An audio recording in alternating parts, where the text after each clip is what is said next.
Hello, all. Welcome back to All in Manifestation podcast. I am Olin Quinn, your host, and in today's video, I am going to talk about 10 culture shock that you possibly have and will experience if you move to California, United States of America. And I am going to say a disclaimer that this is my own experience and how I see myself living here, especially in Orange County, where it is a suburb and I'm a preschool teacher and living 9 to 6 kind of lifestyle where I get weekends off. I love my job, but we always want more. We're humans, right? But if you are looking forward towards knowing what it is, like what does it feel like to live in California, and especially in the suburbs, maybe you're from the city and you're like, I'm so tired, I want to live really calm and all that stuff, well, stay tuned because I'm going to tell you 10 culture shock that you will experience if you want to move to California. Stay tuned. Here is number 1. The roads are so huge. And I came from Jakarta, Indonesia, where everything is just so compact. Like, there's no big lands over there. Everybody is building. And there's no, gaps. It's just people walking, traffic, motorcycles. And it's crazy, crazy, crazy over there. That's why when I went to New York, which next week we're going to talk about 24 things that I learned from being in New York for 2 days, is that I feel like New York is home because it's chaotic. There are so many people. I don't see much land over there. It's just parking spots and Brooklyn Borough, and then suddenly you're in Manhattan, Upper East Side, and you're in West Village. You're literally, it's just subways and people are just walking. That's how Jakarta was. And comparing to here, when I got here, I immediately moved into my auntie's place, and she lived in Riverside, California, where everything is just so hollow. Oh my god, the amount of land. I'm like, there's just spaces for people to build houses. Why is it so hard for people to buy houses and it's so freaking expensive? That's going to be the next point that I'm going to talk about, but there's so many lands and you just can't figure out why houses are so E-word. I know I said that, but it's a premium thing to buy a house, but it's crazy priced right now. It shouldn't be this high up. Number 2 is that everything is closed early.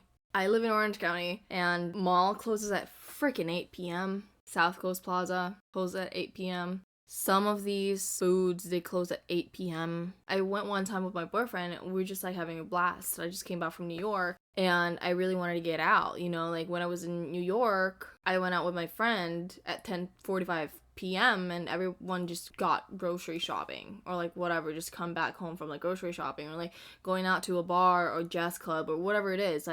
What is going on? Everything is closed. Talking about this making me feel like I absolutely never lived in California. I should have lived in New York and just be in my element. I'm a city girl. I can't. I'm sorry. It's in my blood. But everything is closed early. But if that's your jam, oh, I love that it's quiet and whatever, there you go. California is like that. Going on to number 3, people here doesn't like to talk to their neighbor, and it's hard to build community unless you're doing something like a golf course or surfing. They have running clubs here and there. Yeah. But it's not you can just go outside, be on your front yard, and then people just walk past you and be like, hey, Joey, let's eat some food that I made or whatever. They're just never out. I don't even know what my neighbor's name are, and I hate that neighbor. They just have too many cars in one house, and I can't get a parking spot whenever I wanted to. And just everybody's living there in their own, which goes to number 4. Individualism is very high. People don't care about you. People don't care about your business. Who are you and who you are or what you do. Status isn't really that high over here. If you have money, then you have money. But a lot of people here, they don't see you, they don't look at you because how you look. That's what I like about not even California in general. Oh, maybe I can say that. Well, no, not really. In New York too, people could just dress up really nicely and they just don't judge you. Except if you know what you're gonna talk about. You're like, oh yeah, I spent summers at the Hamptons. I do I have a house there, or maybe a guest house that I bought, or like my dad owned it, like whatever. Yeah, but like everybody can wear average stuff, and they do not think how much money you have because they just know some people would present themselves as if they don't have money, but turns out they have loads of money. You just never know. But that's what I like. But they don't care about you. Nobody knows about anything about you. Like, they don't want to know. Like, in Jakarta, especially in Indonesia, when you walk from your house to, like, warung is, like, a tiny shop that people sell food or, like, prepared food or even just, like, snacks or whatever, or, like, household needs that are in a sachet, like, in the package. They sell them that. It's called warung. People would go, hi, did you eat already today? How are you? Where are you going? What's your plan today? Oh, how was that? La la la la la, you know? I mean, yes, it's like, whatever, time is money. I feel very lonely. If I don't have my boyfriend, if I don't have my mom, if I don't have my job right now, because I have a coworker, Amy, I love her so much, and we work together, and without that, I don't feel like I'm accompanied by anyone. Because time is money, and I do work like 2 jobs here and at the school, and also I'm starting a new business, so it's a lot, and I feel kind of lonely sometimes. It's kind of hard to build community unless you're like work with them in a business, which I am building a business. So if you don't want to like step out of that comfort zone, it's kind of hard to build a business here. I mean, it's kind of hard to build a community here. So, number 5. People don't answer to you when you said sorry twice because people aren't beating around the bush. That's a slang. I need to learn about the slangs here. It's weird. It's American slangs. And especially if you're in California and you're like near the beach, people have like weird slangs. And it's just weird. But beating around the bush means like, you know, dilly-dallying. Like, dilly-dallying is also a freaking slang. You know, when you're like, yeah, like, what? Like, I don't know. I don't even know how to freaking say it. That example that I told you, like, where you going? Oh, yeah. Oh, have you eaten yet? Ah, and it's just like prolonging, like, get to the point, what do you want to say to me? Like, they don't really like that. They're like, okay. And then, like, people don't respond to you when you say sorry twice. In Indonesia, like, cultural-wise, like, if you say, sorry, and they go, oh, it's okay, it's fine. Yeah, it's fine. Yeah, it's just take it. I'm like, are you serious? I have to take this? Like, you don't have any, like, just take it, it's fine. Oh, are you serious? Oh, this is for me? Like, oh. And they would, like, walk outside, keep on saying that, when over here, it's like, well, you can take it. Oh, are you sure about that? Because, like, and they go, yeah. You better take that and walk out. Because they're sure. If they say, keep that. I don't want you to have that. It's, for me, my lunch. Or whatever. Put that there. Don't touch it. So, they're, like, to the point. I guess that's what I'm saying. And if you say sorry twice, they go, what? What do you mean? I'm like, oh, you know, or thank you twice. Like, you can't even say thank you twice. Like, you say, thanks. That's it. That's a culture shock for me. You know, I came from a place where I say thank you, and they're like, oh, of course, don't worry about it. Thank you so much. Thank you again. Thank you. And they go, oh, it's all right. But, like, over here, if you say thank you twice, they're gonna go, for what? Oh, you know, you're covering this, and, I mean, I should have, and they go, oh, no worries. It's my job. They walk away. I did not know that. And it's also a part of me not having a community. That's why, like, when I say, thank you, and they're like, it's my job. I'm like, oh, yeah, you worked here. It's weird. That's my culture shock. And it's like, maybe it's a personality thing. I don't know. Let me know. Comment below.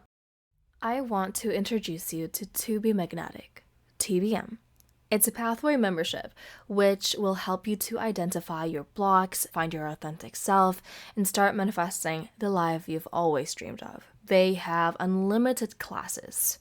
They have workshops, monthly manifestation classes. They have challenges throughout the seasons. They have community group, which filled with amazing women over there, which I adore, and so much more. My favorite thing about them is they're backed up by neuroscience, psychology, epigenetics, and energetics. And that is why I actually suggest you to do your inner work with To Be Magnetic. To Be Magnetic will help you as so much as they helped me with my limiting beliefs, find my authentic self, and create 4 of the authentic pillars that you prioritize and what you're setting yourself into, especially coming to this new life that you started. TBM has helped me with my unhealthy dynamics, people-pleasing, codependency, when I struggled to set my boundaries, my resentment, jealousy, and negative thoughts pattern, and absolutely helped me to get out of my unfulfilling career and unhealthy relationships. So if you want to join this journey with me to completely transform your life, you can get 15% off discount on payment plans. They have pay in 12 months or pay in full just by using code OLIN. All in. I just want you guys to know that I am generating an income from this just for 15% commission. It's not that much. It will not increase your payment. It will actually decrease your payment. Honestly, I feel like Lacey's doing this because she is super generous to want to let people know that this work works. It changed my life. I owe my life to this work. And I have made so many accountability buddies that helped me in my journey along the way. And I'm super excited for you to get on with this journey with TBM yourself. Happy manifesting, and let's get back to the episode. Number 6, rent here is so damn high, and the house cost, the cheapest is $1.75 million. $1.75 million is a house with 2 bedrooms and 1 bathroom, no backyard, probably a little bit. What are you gonna do with $1.75 million in Indonesia? That's like 15 million rupiah in Indonesia. That's crazy. I would get a mansion. But no, not here. And the rent is too high, especially you need to pay car payment, you get insurance and car. You can't just walk outside. It's gonna be like, didn't I tell you what the first point? The roads here are huge, and the lands are so freaking huge here. Yeah, it says it's 9 minutes from your house to there, but it's through a car. So if you walk here to there, it's a 30-minute walk. I'm not joking. Number 7, the more hours you work, the more money you make. So it's absolutely like upgrade when you live in Indonesia. You get salary, and if you don't have business like my family does, I'm just letting you know that I am super grateful that I have a business. When I was back there, my mom had a business, my grandpa had a business that was passed down to her, so I did not have to experience my mom being employed by anyone else but herself and her dad. I am super privileged by that. But right now, we're working for someone else. We're working for someone's company. So to compare that, that's a lot of comparison. If I were to work over there under a company, I would probably get like $300 a month. But over here, it's hourly. And obviously, you can send money back home to wherever your country is, right? You can help your parents, you can help your family, you can help your grandma, grandpa, you can help your cousin, sibling, whatever. So it's really worth the money to move here, and but that's an upgrade. I'm not saying that's the ultimate success. When I get here, I'm like, oh, if I work more hours, I get more money. But the ultimate power is when you work smaller and yet you get more money. 4-hour week, but get the amount of money that you get if you work full time. So that's like my dream. But it's an upgrade, obviously, because I came from the third world country, and then I moved here, and then I'm like, ooh, I get a lot of money and I can send it back. So that's what I like. Number 8 is it's okay to give or take from someone with your left hand. In Indonesia, I don't know I think it's some in like Russian country too, like culture, you can't receive or take from your left hand. I remember when I got back after 3 years living here, I'm with my auntie, and then we were just like walking, and then I was buying something, and then the lady gave me something from what I bought, and I took it with my left hand, and then my auntie was like, don't take it with your left hand, take it with your right hand, your good hand. And I'm like, my good and bad? I'm like, what? Oh god, I forgot, sorry. What do you want me to do? And she goes, no, it's okay. You're so funny. She's so American now. And I'm like, oh, I think the culture wise, I think it's just shocking to me, like left and right. I mean, I grew up there, but in my head, there's no bad or right hand. It's just, they're just hands. They're just hands. And by the way, your left hand's supposed to receive, your right hand's supposed to give. That's the right one. That's why I put tattoos in my left, because so I can receive more. So, just letting you know, tattoo placements really do make sense. Number 9, it gets really cold during the end of the January and February, and it gets really hot in July and August. So I thought end of November, like December is going to be really cold. No. What's going to be really cold is January to February. And now it's February 25th, and it's freaking hot. My face is... it's really hot. I can't handle it. It's really, really hot in here, and it just really doesn't make sense. Because, like, summer is supposed to be June and July, but turns out summer is July, and then August is so mother chicken hot that you can, like, cook eggs outside. Maybe it's exaggerating, but it's really, really hot. Like, it's really hot in here right now. Whew.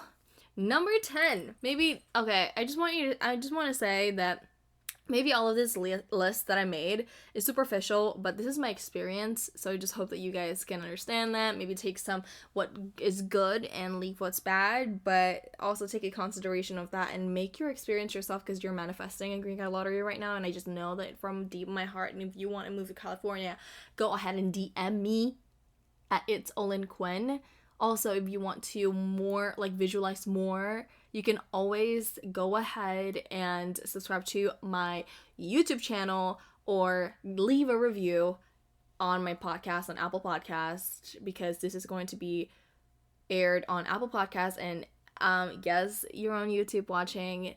My YouTube channel is Olin Quinn, and if you leave a review on my podcast and subscribe to my channel, you can screenshot all the reviews, send it to olinquinninquiries@gmail.com over here, and send the screenshot to my email, and then send the review until I see it to believe it. I will give you a free future self-guided meditation for you from me for free, so then you can utilize that to talk with your future self. And I just know that the answers lies within you, so you don't have to look anywhere. You just need to go inwards and find the answer to yourself.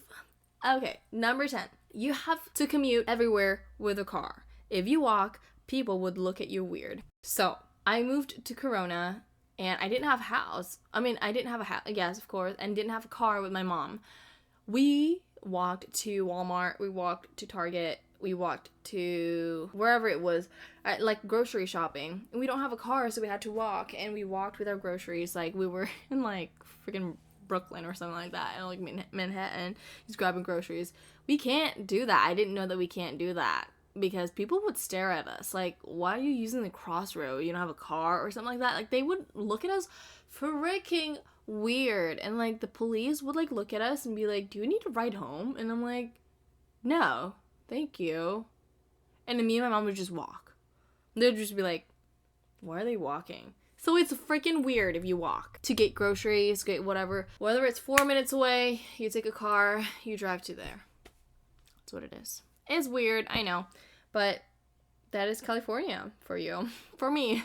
Hopefully you get all of the things that I try to explain and try to articulate better for you to understand how it is here, and to prepare you when you move to California. And if you are going to move to California and you're from either from the third world country, or you're moving from other states that you're living at right now in America, with you.